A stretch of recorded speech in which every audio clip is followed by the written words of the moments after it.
დაახლოებით ესე 14 წლის წინ ერთდროულად გამოქვეყნდა ორი კვლევა, ფაქტობრივად ერთი თვის შუალედით, რომელიც იკვლევდა ბედნიერებას, რომელიც ქვეყანაში არიან ადამიანი უფრო ბედნიერები და ერთ კვლევაში ჩვენ აღმოვჩნდით პირველ 6-ეულში და მეორე კვლევაში აღმოვჩნდით 127 ადგილზე 114 ქვეყნიდან. და მე ვუთხარ ჩემ კოლეგებს შეუძლებელია, იმიტომ რომ აქ ძირითადად უნდა ვიკითხოთ, რას ეძახიან ადამიანი ბედნიერება, რას თვლიან, რომ ისინი ბედნიერები არიან. ძალიან მარტივი კვლევა ჩავატარეთ. ეს იყო ერთადერთი კითხვა. რა არის თქვენთვის ბედნიერება?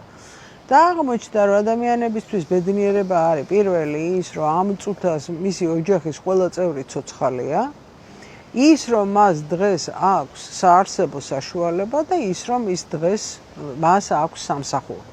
ანუ ერთ-ერთ კვლევაში, პირველად რომელიც გამოქვეყნდა, იქ იყო თავს მიიჩნევთ თუ არა ზოგადად ბედნიერად, სადაც მე 6 ადგილი დავიკავეთ.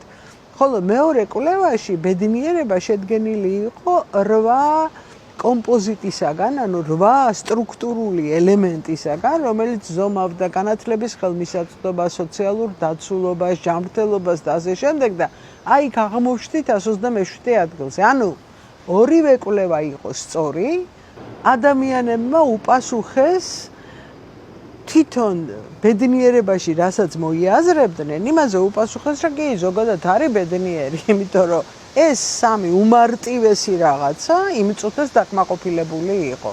მაგრამ ისეთი რაღაცები, რომელიც ქმნიან ქვეყნის, ასე ვთქვათ, კეთილდღეობას და ბედნიერებას, ამაზე ნამდვილად მიიღეს ის პასუხი, რომ ჩვენ ძალიან შორსა ვართ მაგისაგან.